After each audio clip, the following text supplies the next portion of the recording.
இப்போ வந்தே மாதரம் பாடும். ஏன் பாடணும்னு நம்ம கேட்குறோம். முஸ்லீம்கள் ஏன் பாடணும்? யாருக்கு பிடிக்குதோ பாடிட்டு போகிறாங்க. வந்தே மாதரம் ஏன் பாடணும்? முஸ்லிம்கள் ஏன் வந்தே மாதரம் பாடணும்? வந்தே மாதரம் யாருக்கு பிடிக்குதோ அவங்க பாட போறாங்க. எங்களுக்கு தான் வந்தே மாதரம், தேசிய கீதம் இதெல்லாம் பிடிக்காதே. நாங்க ஏங்க வந்தே மாதரம் பாடணும்னு இந்த பாய் கேட்கறாரு. அரே பாய், வந்தே மாதரம் ஒன்றும் நீங்க ஓதுற பாங்கு கிடையாது. அரபிக்ல ஓதுறீங்களையா, இந்தியாவுக்கு கொஞ்சம் கூட சம்மந்தமே இல்லாத ஒரு மொழியில ஓதுறீங்களையா, ஒரு நாளைக்கு 5 முறை லவுட் ஸ்பீக்கர்ல போட்டு கத்துறீங்களையா, அதில் வரக்கூடிய வார்த்தைகள் மாதிரி வந்தே மாதரம்ல எந்த ஒரு வார்த்தைகளும் கிடையாது. மக்களே தயவு செய்து இவங்க பாங்கு ஓதுறாங்களையா, அவங்க அதில் சொல்லக்கூடிய விஷயங்களுக்கு என்னென்ன மீனிங்கு அப்படின்றத தயவு செய்து தேடி பாருங்க. தினமும் 5 முறை பாங்கு ஓதுறாங்க பாருங்க, ஸ்பீக்கர்லாம் போட்டு சத்தமா. அதில் அவங்க என்னென்ன வார்த்தைகள் யூஸ் பண்றாங்கன்னுட்டு தயவு செய்து தேடி பாருங்க. இப்போ நாம இந்த பாய் கிட்ட வரலாம். வந்தே மாதரம்ல அந்த பாங்கு ஓதும்போது அந்த பாங்குல வரக்கூடிய வார்த்தைகள் மாதிரி எதுவும் வந்தே மாதரம்ல இல்லைல்ல, அதனால தான் இந்த பாய் வந்தே மாதரம்லாம் பாட முடியாது. எங்களுக்கு, அதாவது முஸ்லிம்களுக்கு வந்தே மாதரம் பிடிக்காதுன்னு சொல்றாரு. இங்க இருக்கக்கூடிய முஸ்லிம்களுக்கு ஏன் நாட்டுப்பற்று இல்ல, ஏன் எப்ப பார்த்தாலும் தேசத்திற்கு எதிராகவே பேசிட்டு இருக்காங்க அப்படின்ற மாதிரி யாராச்சும் கேட்டாங்கன்னு வச்சுக்கோங்களேன், கேள்விகளை முன்னெடுத்து வச்சாங்கன்னு வச்சுக்கோங்களேன், இங்க இருக்கக்கூடிய இஸ்லாமிய சகோதரர்கள் காய்ச்சி மூச்சுன்னு கத்துவாங்க. எங்களுக்கு நாட்டுப்பற்று இல்லையா, எங்களுக்கு தேசப்பற்று இல்லையா அப்படின்ற மாதிரி கத்துவாங்க. அவங்க கிட்ட போயிட்டு வந்தே மாதரம் பாடுங்க, தேசிய கீதம்க்கு எழுந்து நின்னு மரியாதை கொடுங்கன்னு சொன்னா அதெல்லாம் பண்ண முடியாதுன்னு வேற சொல்லுவாங்க. நீங்க வந்தே மாதரம்க்கு மரியாதை தரமாட்டேன்னு சொல்வீங்க, தேசிய கீதம்க்கு ஆல்ரெடி நீங்க மரியாதை கொடுக்கறதும் கிடையாது. இத மாதிரிலாம் பண்ணக்கூடிய இஸ்லாமியர்களை பார்த்து ஏன்டா இங்க இருக்கீங்க, பாகிஸ்தானுக்கே ஓடி போங்கடான்னு சொன்னா அதுல என்ன தப்பு இருக்கு சொல்லுங்க? நாட்டுப்பற்று தேசப்பற்று இல்லாத இஸ்லாமியர்களை இந்த நாட்டை விட்டு வெளியே போங்கடான்னு சொல்றதுல என்ன தப்பு இருக்கு? தேசப்பற்று இருக்கக்கூடிய ஒவ்வொருத்தனும் தேசப்பற்று இல்லாதவர்களை பார்த்தா இப்படிதான் சொல்லுவான். உங்களுக்கு எந்த நாட்டின் மீது பற்று இருக்கோ அந்த நாட்டுக்கே ஓடி போங்கடான்னு தான் சொல்லுவான். மத்திய அரசு என்ன சொல்றாங்க? உங்களை குரான் ஓதக்கூடாதுன்னு சொல்றாங்களா? 5 முறை பாங்கு ஓதுறீங்களா, அதெல்லாம் பண்ணக்கூடாதுன்னு சொல்றாங்களா? இல்லைன்னா பன்றிக்கறி கட்டாயம் நீங்க சாப்பிட்டே ஆகணும்னு சொல்றாங்களா? எப்படி சைனால பண்றாங்க அத மாதிரி ஏதாச்சும் இங்க பண்றாங்களா? கிடையாது. மத்திய அரசு உங்களை எந்த இடத்துலயுமே ஃபோர்ஸ் பண்ணவே இல்ல. வந்தே மாதரம் பாடும்பொழுது மரியாதை குடுங்கன்னு தான் சொல்றாங்க. உங்களெல்லாம் வந்தே மாதரம் பாடியே ஆகணும்லாம் கட்டாயப்படுத்தவே இல்ல. நீ இருக்கிற நாட்டுக்கு உண்மையா இரு. இந்த நாட்டுக்கு எதிரான காரியங்கள் எதிலுமே ஈடுபடாத. இந்திய இறையாண்மைக்கு எதிரான விஷயங்கள் எதுவும் செய்யாதேன்னு சொன்னதுக்கு இவங்க எல்லாருமே மத்திய அரசுக்கு எதிராக இந்த குதி குதிக்கிறாங்க. ஓவைசின்னு ஒருத்தர் இருக்கிறாரு பாருங்க. அவரு எங்களுடைய நாட்டுப்பற்றை நான் வந்தே மாதரம் பாடிதான் நிரூபிக்க வேண்டும் என்ற அவசியம் இல்லைன்னா வாசனம் பேசிட்டு இருக்காரு. வந்தே மாதரம் கூட நீ பாட மாட்டேங்கிற. உனக்கு எப்படா நாட்டுப்பற்று இருக்கும்? தேசிய கீதம்க்கு மரியாதை கொடுக்க மாட்டேங்கிற. உனக்கு எப்படா மரியாதைன்றது இருக்கும்? இந்த நாட்டின் மீது மரியாதை அப்படின்றது இருக்கும்? தேசிய சின்னங்களுக்கு கொஞ்சம் கூட நீங்க மரியாதை கொடுக்கிறது கிடையாது. அப்படி இருக்கும்பொழுது உங்களுக்கு எப்படி நாட்டுப்பற்று தேசப்பற்று இருக்கும்னு எங்களால சொல்ல முடியும்? இதே ஓவைசி கட்சியை சேர்ந்த ஒரு நபர் தான் அசெம்பிளில வந்தே மாதரம் பாட ஸ்டார்ட் பண்ணதுக்கு அப்புறமா எந்திரிச்சு போயிட்டாரு. வந்தே மாதரம்லாம் மரியாதை கொடுக்க முடியாதுன்னு சொல்லி எந்திரிச்சு போயிட்டாரு. இவங்கெல்லாம் நாட்டுப்பற்று குறித்து நமக்கு பாடம் எடுக்கிறாங்க. நாட்டுப்பற்றை நாங்கள் இப்படி பேசிதான் இப்படி பாடிதான் நிரூபிக்க வேண்டிய அவசியம் இல்லைன்னு சொல்றாரு. ஏன்னா ஒரு தேசிய கீதத்துக்கு கூட மரியாதை கொடுக்க மாட்டேன்றீங்க. உங்ககிட்ட எல்லாம் எப்படா நாங்க நாட்டுப்பற்று எதிர்பார்க்க முடியும்? வந்தே மாதரத்துக்கு உரிய மரியாதையை நீங்க கொடுத்தே ஆகணும்னு ஒரு சட்டமா மத்திய அரசு கொண்டு வராங்க. இன்னும் அது சட்டமாக வரல. ஓகேங்களா? பார்லிமெண்ட்ல அந்த டிஸ்கஷன் இன்னும் நடக்கல. அதுக்கே இங்க இருக்கக்கூடிய இஸ்லாமியர்கள், கம்யூனிஸ்டுகள், பிரிவினைவாத பேசக்கூடிய கோஷ்டிகள் இவங்க எல்லாருமே வந்தே மாதரம்க்கு எதிராக பேசுறதுக்கு ஆரம்பிச்சிட்டாங்க. இஸ்லாமியர்கள் ஏன் எதிர்க்காங்கன்றது எனக்கு உண்மையாலேயே புரியலங்க. மத்திய அரசு என்ன, நீங்க பாங்கு ஓதுனதுக்கு அப்புறமா கட்டாயமா வந்தே மாதரம் பாடல பாடணும், கண்டிப்பா நீங்க மசூதியில தர்கால இந்த ஒரு வந்தே மாதரம் பாடல ஒலிக்கணும் அப்படின்ற மாதிரி சொல்றாங்களா? முக்கியமான நிகழ்ச்சிகள்ல, அரசு நிகழ்ச்சிகள்ல வந்தே மாதரம் பாடலை பாடணும்னு சொல்றாங்க. ஓகேங்களா? தனிநபர்கள் மீது இந்த ஒரு விஷயத்த மத்திய அரசு கட்டாயப்படுத்தி திணிக்கல. அரசு நிகழ்ச்சிகள்ல பாடணும். பாடும்பொழுது அங்க இருக்கக்கூடிய எல்லாருமே எழுந்து நின்னு மரியாதை தரணும்னு தான் சொல்றாங்க. மத்திய அரசுக்கு தெரியுங்க. இங்க இருக்கிற முக்காவாசி பேருக்கு வந்தே மாதரமோ, தேசிய கீதமோ தெரியாதுங்கிறது அவங்க எல்லாருக்குமே நல்லாவே தெரியும். அவ்வளோ ஏங்க, இந்த மத்திய அரசுல இருக்கக்கூடிய அந்த கேபினெட் மினிஸ்டர்கள் இருப்பாங்க இல்லையா? அவங்களுக்கு கூட தேசிய கீதம், வந்தே மாதரம் அப்படின்றதெல்லாம் மனப்பாடமாலாம் தெரியாது. ஆனா, மரியாதை குடுக்கணும் அப்படின்றது அவங்களுக்கு தெரியும். அத தான் நம்மகிட்டயும் சொல்றாங்க. இங்க பாடணுன்ற அவசியம் கிடையாது. அந்த ஒரு பாடல் சத்தம் கேட்டாலே நீங்க எழுந்து நின்னு மரியாதை தரணும்னு தான் சொல்றாங்க. உண்மையாலேயே யாருக்கும் லிரிக்ஸ்லாம் தெரியாதுங்க. உண்மையாலேயே தேசிய கீதமா இருந்தாலும் சரி, வந்தே மாதரமா இருந்தாலும் சரி, ஏன் நம்முடைய தமிழ் தாய் வாழ்த்து இருக்கு இல்லையா? அதுல கூட பார்த்தீங்கன்னா, நெறைய பேருக்கு முழுசா தெரியாது. அதாவது அந்த லிரிக்ஸ் ஆனது தெரியாது. ஆனாலும் நாம எல்லாருமே மரியாதை குடுப்போம். குடுக்கணும். குடுத்தே ஆகணும். இவர மாரி இருக்கக்கூடிய இஸ்லாமியர்கள் தியேட்டர்ல தேசிய கீதம் போடும்பொழுது கூட எந்திரிச்சு நிக்க மாட்டாங்க. மரியாதை குடுக்கவே மாட்டாங்க. இது மாரி ஏகப்பட்ட சம்பவங்கள் இந்தியா முழுக்க நடந்திருக்கு. இவனுங்க இத மாரி மரியாதை குடுக்காம உட்கார்ந்துட்டே இருப்பானுங்க இல்லையா? அத பார்க்கக்கூடிய அங்க இருக்கக்கூடிய மற்ற நபர்கள் என்ன பண்ணுவாங்க, தேசிய கீதம் முடிஞ்சதுக்கு அப்புறமா எவன்லாம் மரியாதை குடுக்காம உட்கார்ந்துகிட்டே இருந்தானோ, அவனுங்கள அடிச்சு நவுத்தி, துவச்சு காய போட்டு தியேட்டர விட்டு வெளிய தூக்கி போட்டுருக்காங்க. இப்படிப்பட்ட நிகழ்வுகளும் நடந்திருக்கு. தேசிய கீதம்க்கு மரியாதை கொடுக்காத பொழுது அந்த இஸ்லாமியர்களுக்கு இப்படிப்பட்ட ட்ரீட்மெண்ட்டும் அந்த தியேட்டர்ல கொடுக்கப்பட்டிருக்கு. இந்த ஒரு விவகாரத்தை மொத்தமா திசை திருப்பி நான் இஸ்லாமியன் அப்படின்றதுனால தான் இவங்க நடிச்சிருக்காங்க அப்படின்ற மாதிரிலாம் பரப்பி ஒரு மத கலவரத்தை ஏற்படுத்த முயற்சி பண்ணியிருக்காங்க. இவனுங்க பண்ண தப்பு இருக்கு இல்லையா, அதை வெளியில சொல்லல. அதுக்கப்புறமான விஷயங்கள் எல்லாமே எக்ஸ்போஸ் ஆனதுக்கு அப்புறமா அவனுங்கெல்லாம் மூடிக்கிட்டு இருந்தானுங்க. தேடி பாருங்க, அவ்வளோ செய்திகள் இருக்கு. தேசிய கீதம்க்கு மரியாதை தரணும், தந்தே ஆகணும் அப்படின்ற மாதிரி நம்ம நாட்டுல சட்டம் இருக்கு. அது சட்டமா இருக்கும் பொழுதே இது மாதிரியான இஸ்லாமியர்கள் மரியாதை தரல, தர முடியாதுன்னு சொல்லி உட்கார்ந்துட்டு இருந்தானுங்க. இது மாதிரி மரியாதை தராம இருப்பானுங்க இல்லையா, அவனுங்க மீது கடுமையான நடவடிக்கைகள் எப்போ எடுக்க ஆரம்பிச்சாங்களோ அதுக்கப்புறமா தான் பயத்தால தான் எந்திரிச்சு நிக்கிறானுங்க. இவனுங்க கிட்ட தேசப்பற்றையும் தேசத்தினுடைய சின்னங்களுக்கு கொடுக்க வேண்டிய மரியாதையும் நம்ம கட்டாயப்படுத்தி தான் கொடுக்க வைக்க முடியுது.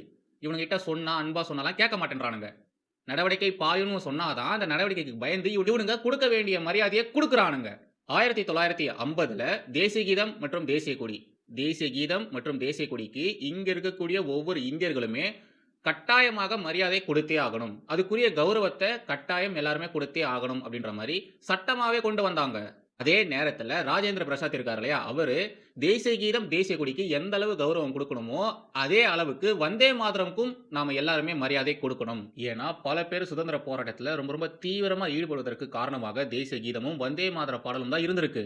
சோ அதுக்குரிய மரியாதையை நாம கண்டிப்பா கொடுத்தே ஆகணும்னு ராஜேந்திர பிரசாத் அவர்கள் அப்போ சொன்னாரு. அவர் அப்போ சொன்ன விஷயத்த பாஜக இப்போதான் கொண்டு வந்திருக்கு.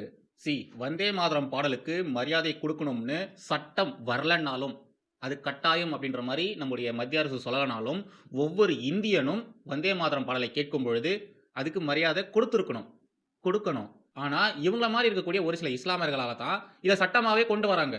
ஃபர்ஸ்ட் இது மாதிரி சட்டம் கொண்டு வராங்கன்னு கேள்விப்படும் பொழுது அந்த ஒரு செய்தியை படிக்கும் போதே உண்மையிலே எனக்கு ரொம்ப ரொம்ப கோவமா இருந்தது. ஏன்னா ஒரு தேசத்துக்கு மரியாதை கொடுக்கணும், தேசிய சின்னங்களுக்கு மரியாதை கொடுக்கணும் அப்படின்றது கேட்டு வாங்க வேண்டியதா இருக்கு பாருங்க. கட்டாயப்படுத்தி சட்ட ரீதியில தான் இதெல்லாம் பண்ண வேண்டியதா இருக்கு பாருங்க. நம்ம எவ்வளவு மோசமான காலகட்டத்தில் எப்பேற்பட்ட சூழ்நிலையில இருக்கோம் பாத்தீங்களா. தேசிய சின்னங்களுக்கு மரியாதை தரது அப்படின்றது தானா வரணுங்க. ஒவ்வொரு இந்தியனும் அதை தானா அதெல்லாம் செய்யணும். ஆனா இவனுங்கள மாதிரியான நபர்களால தான் இதை சட்டமாவே கொண்டு வர வேண்டியதா இருக்கு. மற்ற நாடுகள்ல தேசிய சின்னங்களுக்கு நீங்க மரியாதை தரணும் அப்படின்ற மாதிரிலாம் சட்டமே கிடையாது. எந்த ஒரு சட்டமும் மற்ற நாடுகளில் இது மாதிரிலாம் கிடையாது. அங்க இருக்கக்கூடிய மக்கள் தேசிய சின்னங்களுக்கு அவங்களாவே மரியாதை தருவாங்க, எந்திரிச்சு நின்று அதுக்கு தர வேண்டிய கௌரவத்தை தருவாங்க. ஆனா நம்முடைய பாரத தேசத்துல பாருங்க, சட்ட ரீதியாக தான் அதெல்லாம் செய்ய வேண்டியதா இருக்கு, கட்டாயப்படுத்த வேண்டியதா இருக்கு. இதுக்கெல்லாம் காரணம் யாரு? தேசப்பற்று துளியும் இல்லாத சில கேடுகட்ட ஜென்மங்களை ஃபாலோ பண்ணக்கூடிய ஒரு சில மோசமான இஸ்லாமியர்கள் தான். அந்நிய சக்திகள் கிட்ட தங்களுடைய மூளையை கைட்டி கொடுத்த அடிப்படைவாத முஸ்லிம்கள் தான். ஸ்டார்டிங்ல ஒரு பாய் பேசின வீடியோ போட்டிருந்தேன் இல்லையா, அதுல அந்த பாய் சொல்லியிருக்காரு இல்லையா, வந்தே மாதரம் பாடலை நாங்க ஏன் பாடணும், எங்களுக்கு பிடிக்காது, நாங்க ஏன் பாடணும், யாருக்கு பிடிக்குதோ அவங்க வந்தே மாதரம் பாடலை பாடிட்டு போட்டுமே, முஸ்லிம்கள் ஏங்க வந்தே மாதரம் பாடலை பாடணும்னு அவர் கேட்டிருந்தாருல்ல. ஏன் முஸ்லிம்களுக்கு வந்தே மாதரம், தேசிய கீதம், தேசிய சின்னங்கள் இதன் மீதெல்லாம் அவ்வளோ வெறுப்பு? ஏன் இவங்கெல்லாம் தேசத்திற்கு எதிராக தொடர்ந்து பேசிக்கிட்டே இருக்காங்க? இவங்களுக்கு ஏன் இவ்வளோ வெறுப்பு? ஏன் இவங்களுக்கு தேசப்பற்று இல்லவே இல்லை? இது மாதிரியான பல கேள்விகள் வருது இல்லையா. அதுக்கான பதில நான் சொல்லல, ஒரு இஸ்லாமிய மதகுரு சொல்லியிருக்காரு. அதை காட்டுறேன், பார்த்துட்டு வாங்க. எப்ப இஸ்லாம் தாய் நாட்டிற்கு கட்டுப்பட்டாக வேண்டும், தாய் நாட்டுக்கு வழிபட்டு நடக்க வேண்டும், என்ன சொல்றது, தேசிய உணர்வு இருக்க வேண்டும், தேசப்பற்று இருக்க வேண்டும். எங்க சொல்லிச்சு இஸ்லாம்? ஒரு மண்ணாங்கட்டி பற்றும் தேவையில்லை, ஒரு மண்ணாங்கட்டி பற்றும் தேவையில்லை, ஒரு மண்ணாங்கட்டி பற்றும் தேவையில்லை. தேசப்பற்று ஒரு முஸ்லிமுக்கு இருக்கக்கூடாது, தேசப்பற்று ஒரு முஸ்லிமுக்கு இருக்கக்கூடாது, தேசப்பற்று ஒரு முஸ்லிமுக்கு இருக்கக்கூடாது, தேசப்பற்று ஒரு முஸ்லிமுக்கு இருக்கக்கூடாதுன்னு இந்த இஸ்லாமிய மதகுரு சொல்றாரு. அந்த மதகுரு சொன்னது இந்த பாய் பேசுறது, இது ரெண்டுத்துமே கனெக்ட் பண்ணி பாருங்க, உங்களுக்கே புரியும். தேசப்பற்று ஒரு முஸ்லிமுக்கு இருக்கக்கூடாது. இப்போ வந்தே மாதரம் பாடும், ஏன் பாடணும்னு நம்ம கேட்குறோம். முஸ்லீம்கள் ஏன் பாடணும்? யாருக்கு பிடிக்குதோ பாடிட்டு போறாங்க. தேசப்பற்று ஒரு முஸ்லிமுக்கு இருக்கக்கூடாது. ஒரு உண்மையான முஸ்லிமுக்கு தேசப்பற்று இருக்கக்கூடாதுன்னு ஒரு முஸ்லிம் மதகுரு சொல்றாரு. அப்போ தேசப்பற்று இல்லாத முஸ்லிம்களை பார்த்து நாம நீங்க பாகிஸ்தானுக்கே போங்கடான்னு சொல்லலாம் தானே, நீங்க பாலஸ்தீனுக்கே போங்கடான்னு சொல்லலாம் தானே, எங்கெங்க முஸ்லிம் நாடுகள் இருக்கோ அங்கங்க ஓடி போங்கடான்னு நாம சொல்லலாம் தானே, எங்க நாட்டை விட்டு வெளியே போங்கடா ஜின்னா வாரிசுகளான்னு சொல்லலாம் தானே. அது மாதிரி சொல்றதுல ஏதோ ஒரு தப்பு இல்லைன்னு தானே. வந்தே மாதரம் கட்டாயமா எல்லாருமே பாடியே ஆகணும்னு அந்த ஒரு மசோதா இன்னும் பார்லிமெண்ட்டுக்குள்ள வரவே இல்லைன்னு ஒரு டிஸ்கஷன் ஸ்டார்ட்டே ஆகல. அதுக்குள்ள இங்க இருக்கக்கூடிய இஸ்லாமிய அமைப்புகள், பிரிவினைவாத அமைப்புகள், கம்யூனிஸ்டுகள் இவனுங்க எல்லாருமே எதிர்க்க ஆரம்பிச்சிட்டானுங்க. அகில இந்திய முஸ்லிம் தனிநபர் சட்ட வாரியம்னு ஒரு அமைப்பு இருக்கு, ஓகேங்களா? அவங்க என்ன சொல்றாங்க, இது எங்களுடைய மத சுதந்திரத்திற்கு எதிரானது. இந்த விவகாரம் அரசியலமைப்புக்கே விரோதமானது. இஸ்லாமியர்களுக்குன்னு ஒரு சில கட்டுப்பாடுகள் இருக்கு. அதுக்கு எதிராக இவங்க இது மாதிரியான காரியங்கள் செய்றாங்கன்னு கத்துறானுங்க. ஏன்டா வந்தே மாதரம் பாடல பாடுங்கடான்னு சொன்னதுக்கு இவனுங்க என்னென்னலாம் பேசுறானுங்க பாருங்க. இது எங்களுடைய மத சுதந்திரத்திற்கு எதிரானது. மதம் மத சுதந்திரத்திற்கு எதிரானது. இவங்களா மட்டும் கிடையாது மக்களே. காங்கிரஸ்காரங்க இருக்காங்க இல்லையா? முக்கியமா காங்கிரஸ்ல இருக்கக்கூடிய இஸ்லாமிய தலைவர்கள் இருக்காங்க இல்லையா? அவங்கெல்லாம் ரொம்ப ரொம்ப மோசமா பேசி வந்துட்டு இருக்காங்க. வந்தே மாதரம் பாடல்ல அந்த ஒரு வார்த்தை இருக்கு. வந்தே மாதரம் பாடல்ல இந்த ஒரு வார்த்தை இருக்கு. இதெல்லாம் இஸ்லாமியர்களுக்கு எதிரானது. இஸ்லாமுடைய மத நம்பிக்கைகளுக்கு எதிரானது. நாங்க அதெல்லாம் சொல்ல மாட்டோம், பாட மாட்டோம் அப்படின்ற மாதிரிலாம் கத்திட்டு இருக்காங்க. மத்திய அரசு என்ன சொல்லியிருக்காங்க? ஒவ்வொருத்தவங்களும் கண்டிப்பா வந்தே மாதரம் பாடலை பாடணும்னு சொல்லியிருக்காங்களா? கிடையாது. வந்தே மாதரம் பாடல் ஒலிக்கும் பொழுது எல்லாருமே மரியாதை தரணும். எந்திரிச்சு நிக்கணும். அதுக்கு தர வேண்டிய கௌரவத்தை கண்டிப்பா நம்ம கொடுத்தே ஆகணும். யார் யாரெல்லாம் வந்தே மாதரம்க்குரிய மரியாதையை தரலையோ, இல்ல வந்தே மாதரம் பாடல் பாடும் பொழுது மரியாதை கொடுத்து எழுந்து நின்னு இருப்பாங்க இல்லையா? அவங்களுக்கு எதிராக அவங்கள நோண்டுறது, இல்ல அந்த பாடலை ஆஃப் பண்றது, இல்ல அங்க ஒரு அண்டர்ஸ்ட் சிச்சுவேஷன் உருவாக்குறதுன்னு பண்ணுவாங்க இல்லையா? அவனுங்களுக்கு எதிராகத்தான் கடுமையான நடவடிக்கைகள் எடுக்கப்படும்னு சொல்லியிருக்காங்க. வந்தே மாதரம் பாடல் பாடலன்னா உங்களை தூக்கி உள்ள போடுவோன்ற மாதிரிலாம் யாரும் சொல்லல. ஓகே? உங்களுக்கு பாடல் தெரியலனாலும், வரிகள் தெரியலனாலும் அமைதியா எந்திரிச்சு நின்னா கூட போதும். இப்ப கூட நிறைய பேருக்கு தேசிய கீதம் தெரியாது. தமிழ் தாய் வாழ்த்து தெரியாது. ஆனா அவங்க எந்திரிச்சு நிப்பாங்க, அமைதியா இருப்பாங்க. அவங்களுக்கு லிரிக்ஸ் தெரியலனாலும் அவங்க உதட கூட அசைக்க மாட்டாங்க. அமைதியா அதுக்கு தர வேண்டிய மரியாதையை குடுப்பாங்க. மத்திய அரசும் அத தான் சொல்லுது. நீ மரியாதையை குடு. அதுக்குரிய கௌரவத்த குடுன்னு தான் சொல்றாங்களே ஒழிய, கண்டிப்பா நீ பாடியே ஆகணும். மசூதில, தர்கால இங்கெல்லாம் நீங்க கண்டிப்பா வந்தே மாதரம் பாடல பாடியே ஆகணும் அப்படின்ற மாரிலாம் சொல்லல. அப்படி யாரும் எந்த ஒரு இடத்துலயும் சொல்லவே இல்ல. ஆனா இங்க இருக்கக்கூடிய கம்யூனிஸ்டுகள், காங்கிரஸ்காரங்க, இஸ்லாமிய அமைப்புகள், ஒரு இஸ்லாமிய அமைப்பு விடாம எல்லா இஸ்லாமிய அமைப்புகளுமே சொல்லி வச்ச மாரி வந்தே மாதரம் பாடலுக்கு எதிராக தான் பேசிட்டு இருக்கானுங்க. வந்தே மாதரம் பாடலுக்கு எதிராக இன்னைக்கு நேத்துக்கு இஸ்லாமியர்கள் இது மாதிரியான பிரச்சனைகள் பண்ணல. இந்த வந்தே மாதரம் பாடலுக்கு எதிராக பல கொலைகளே நடந்திருக்கு. எப்புட்றா நீ வந்தே மாதரம்னு சொல்லலாம்? எப்புட்றா நீ தேசிய கொடியை நாங்க இருக்கக்கூடிய இடத்துக்கு கொண்டு வரலாம்னு சொல்லி பல கொலைகளே நடந்திருக்கு. அதுல நடந்த ஒரு முக்கியமான கொலையின் காரணமாகத்தான் இப்படிப்பட்ட ஒரு சட்டமே வருதும் கூட. இது பத்தி பெருசா நிறைய பேருக்கு தெரியறதும் இல்ல. உத்தரப்பிரதேசம்ல சஞ்சன் குப்தான்னு ஒரு பையன், 22 வயசு பையன்.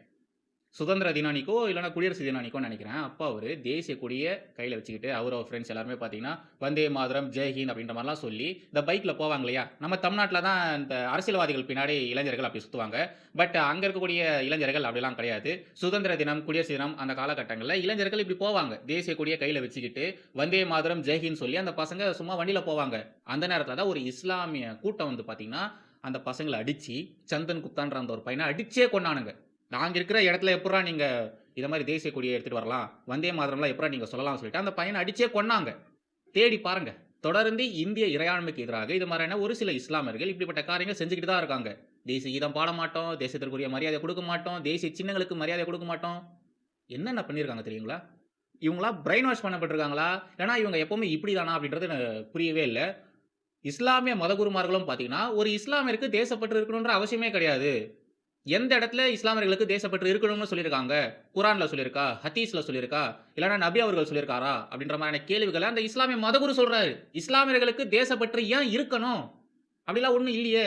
எந்த இடத்துலயுமே சொல்லவே இல்லையே அப்படின்ற மாதிரி இஸ்லாமிய மதகுருவே சொல்றாரு. இஸ்லாமியர்களுக்கு மதப்பற்று தான் இருக்கணுமே தவிர தேசப்பற்றுலாம் இருக்கக்கூடாதுன்னு அந்த மனுஷன் பேசுறாரு. ஏதோ அவர் மட்டும் தான் பேசுறாரு அப்படின்ற மாதிரி இருந்தா கூட பரவாயில்ல. இவர மாதிரியே தான் பல இஸ்லாமிய மதகுருமார்கள் பேசிட்டு வந்துட்டு இருக்காங்க. தொடர்ந்து இத மாதிரி தான் பேசிட்டு இருக்காங்க. யூடியூப்ல தேடுங்க, அவ்வளோ வீடியோஸ் இருக்கு. ஜாகிர் நாயக் உட்பட அவ்வளோ பேரு இத மாதிரியான விஷயங்கள் தான் பேசிட்டு வந்துட்டு இருக்காங்க. இஸ்லாமியர்களுக்கு தேசப்பற்று இருக்கக்கூடாது. எந்த இடத்துலயுமே இஸ்லாமியர்கள் தேசப்பற்றோட இருக்கணும். தாங்கள் இருக்கக்கூடிய நாட்டுக்கு ஆதரவாக, தாங்கள் இருக்கக்கூடிய நாட்டுக்கு உண்மையாக இருக்கணும்னு எந்த ஒரு இடத்துலயுமே சொல்லவே இல்ல அப்படின்ற மாதிரி தான் இவங்க பரப்புரையே பண்றாங்க. இஸ்லாமிய மதகுருமார்களே இப்படி பேசினாங்கன்னா அவங்கள ஃபாலோ பண்ணக்கூடிய மற்ற இஸ்லாமியர்கள் எப்படிங்க இருப்பாங்க? எப்படி அவங்க ரியாக்ட் பண்ணுவாங்க? இத மாதிரி தான் செய்வாங்க.